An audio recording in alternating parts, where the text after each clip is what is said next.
while it won't extend your lifespan, and that's really clear. There have been probably $50 million worth of clinical trials saying that testosterone won't make you live longer.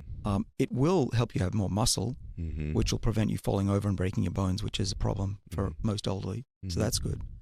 But there's also not a lot of downside. There's very little, if any, that I've seen. There's not more cancer. There isn't. No. Okay. No. So put it this way, it's not going to hurt you. If you feel better and you're stronger and you look better, by all means. And this is why doctors prescribe it. Yeah. Otherwise, there'd be a warning.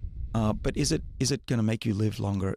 Doesn't look like it, unfortunately. Okay. One of the challenges I think with it is that, for most people, if some is good, a whole bunch is better.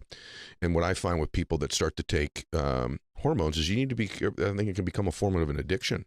And that you're like, well, I'm at 800, I look like this. Let me get this thing to 1500 and see what I really look like. And then there are some unhealthy things, your hemoglobin levels, things like that you've mentioned already. There are things that can get out of whack that if you're not, you're really careful with it. So that's some of the stuff. I just want to ask you that because it's been very common for women to become on, some form of hormone replacement too. And I've just, in my own case, I'm at my last labs, I was only at 400 with supplementation. And one of the negatives, I think, certainly for me, is that my own body has probably made a decision that it doesn't need to work at it anymore or produce it because I've got this exogenous stuff I keep shoving in my body. So I do know that once I've made that commitment, I'm sort of committed for life. So there are some, I'm not proponent or of it necessarily. I certainly wouldn't recommend starting until you need to, until those levels are lower. And here I am telling you what I propose, which is a really fascinating part of the interview. So, so we've got that. How about any of the peptides? So I'm curious about